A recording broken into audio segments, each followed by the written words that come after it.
Welcome to From the Heart with Purnima Nagaraja. Today I am going to talk about the most expressed and the least understood emotion, anger. We all get angry, don't we? And some of us get really angry, to the point of harming ourselves or harming others. Anger, I say, is the least understood emotion. Please focus on the word emotion. It is just an emotion like any other. Anger, sadness, happiness, sorrow, all of these are emotions and we call them primary emotions. Of course, there's lots of combinations. When you mix anger with sorrow, it becomes something. If you mix anger with anger, it becomes jealousy. So there are lots of, just like you mix paints and get different colors. You mix emotions and get different emotions, different shades of emotions. But the one shade which is the darkest in expression, darkest in understanding, and the darkest because people look at it as a dark emotion is anger. Right from the time you're in the womb, you can be angry. It is now known that children that kick their mother's abdomen a lot are probably irritated or angry about something. That stage, when you're a little baby inside your mother's womb, you probably don't even understand that it's anger. It is just something that's bothering you. Isn't it surprising that the same emotion takes you through life? Something is bothering you, you don't quite know what it is, so you express it as anger. You throw your cell phone, you break the TV, you kick the wall, you punch the wall and break your knuckles. You go and bash your bike into something, or you hit your younger sister or brother. Sometimes you even hit your mom and dad. Is that anger? Absolutely not. The emotion is far forgotten. That's only the expression of anger. How we express anger makes a huge difference to the way people view us also. If you're a person who's continuously expressing his anger in a negative form, people always put it down to a negative emotion and say, this person is always angry, it can be disregarded. In fact, even the courts say there's a momentary anger is called a temporary insanity. Anger actually can make you insane. You can get so angry that you do something that you'll regret for the rest of your life. Have you heard of crimes of passion? They're not crimes of passion, they're crimes of anger. You're angry that your girlfriend is talking to somebody, so you go punch him and he dies. And there you are. You're in more trouble than you wanted to be ever. This is a very crude example I'm giving you because we see it mostly in movies. But the finer examples are anger when people want to throw acid on an ex-girlfriend's face. Anger when you really wish this person dead. Bump them with your car or with your bike. Anger, revenge, jealousy, such negative emotions, right? But technically anger is just an emotion. It is not a negative emotion like most people view it. It is just an emotion. And it's a learnt emotion. People learn to be angry. People learn to express their anger in what you call effective ways. And what is effective? Nothing positive there either. Just effective so that you get your work done for that moment. So you take a knife and hold it to your hand and say, I'm going to cut if you don't give me this. Immediately mommy gets you whatever you want. Such a good way to express anger, isn't it? The same way you start banging your head on the wall when you're angry. And your mom or your dad immediately stop and say, tell me what you want, we'll get it for you immediately. So over time you learn that might is right.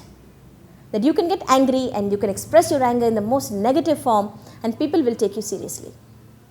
I've had many people come up to me and say, if I didn't do this, nobody would listen to me or nobody would take me seriously. If you want to say something that people take seriously, you have to learn to effectively communicate it, not effectively show your anger and scare people into saying yes. When you scare people into saying yes, people get resentful. Your own father or mother could say, I just can't stand this person, I can't believe this person is my son or daughter. Also understand that anger is an emotion that everybody uses. Sometimes as a weapon, sometimes as a tool for expression, and sometimes when you don't know what to do. Helplessness. I'm really mad at my teacher because she's gave me less marks. I can't say anything to her, she might cut more marks. My parents have already warned me that you must not talk back to older people. But this older person is abusing me or using bad language in front of me or touching me inappropriately. So what do? I express anger. So my internal frustration makes me really flustered. I don't know what to do about it. And it comes out as some expression of anger. Anger can be helplessness. We don't know what to do, how to help a situation, so we get angry. Anger can be a weapon. I want something, nobody's listening to me, so let me show it this way and teach them a lesson. Anger can be revenge. Oh, she's not talking to me, is she? So she likes that guy and she doesn't like me. So let me maim her for life so she'll remember this forever. But anger is actually none of all of these things. Anger is just an emotion. If you use it right, it can take you to great heights. Anger turned inward and regulated properly is achievement, success, goal-directed behavior. That will to win, willpower, all of these things is actually anger managed well.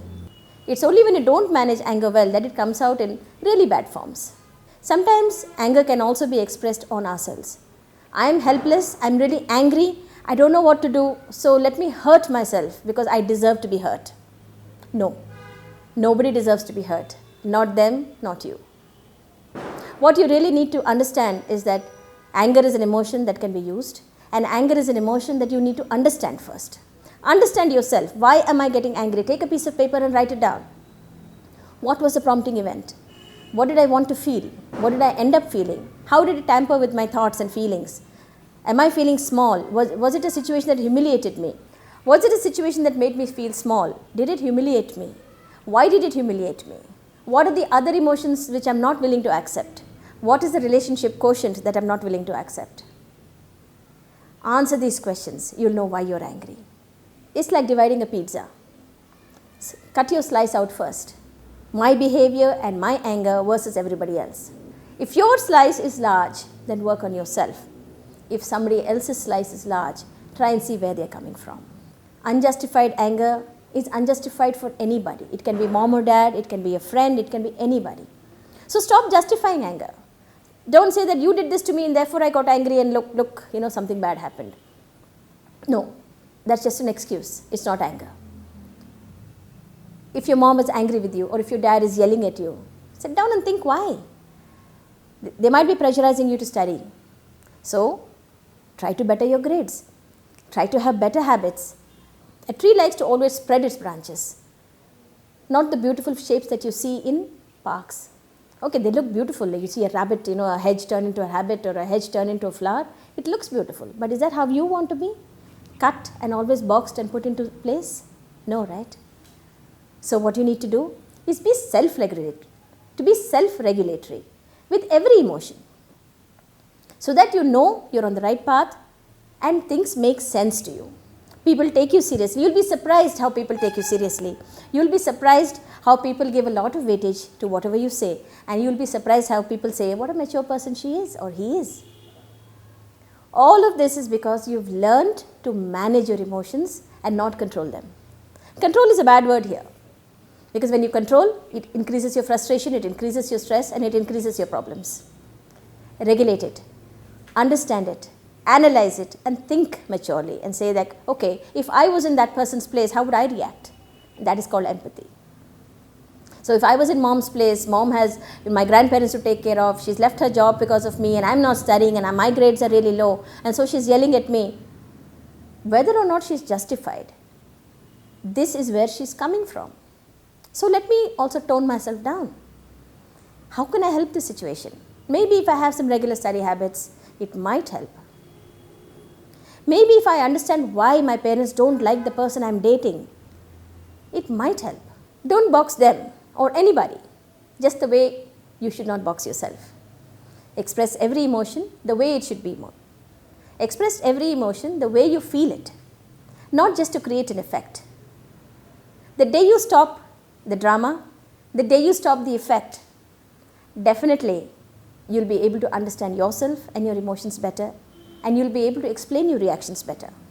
The best way is to communicate. Sometimes talking is difficult. You don't want to face somebody or they may not want to face you. You might find it hard to actually break the ice and talk to somebody. It could even be a parent. So now we have social media in hand. You can email them, you can WhatsApp them, tell them how you feel and say, look, this is what happened and this is how I felt. Could we talk about it or could we work it out so that I don't feel this way next time and you don't feel that way next time either. This relationship is really important to me and I don't want to mess it up. Talk. I think that's the best therapy anybody can have. Talk, discuss, work it out, and carve a middle path. It doesn't have to be me always. It could be you also sometimes. It could be us. It could be them. It could be anybody. The day we learn to accept and the day we learn to realize that we also make mistakes and that we are not infallible, and parents also can make mistakes, that nobody is way up there that they don't express emotions in the wrong way. I think that day is a day when we can be really proud that we've understood a lot of things in life. And believe you me, life is a highway full of bumps and ups and downs, goods and bads. And if you're able to regulate yourself, if you're able to negotiate these bumps, definitely your life will be better. Emotions, don't use them. Emotions, just understand them. Learn to use them the right way. Learn the good side of it. Learn to self-soothe. When you're angry and nobody's there to comfort you, self-soothe, pat yourself on the back and say, look, okay, this was a job well done. Oh wow, this time, I normally get so angry and I punch people. Today I didn't. And I was just as effective. Life is a learning experience. Learn. Every minute, every second of your life is a learning experience. Make it a pleasant learning experience. Anger is definitely something we misunderstood all these years. Try to understand it now.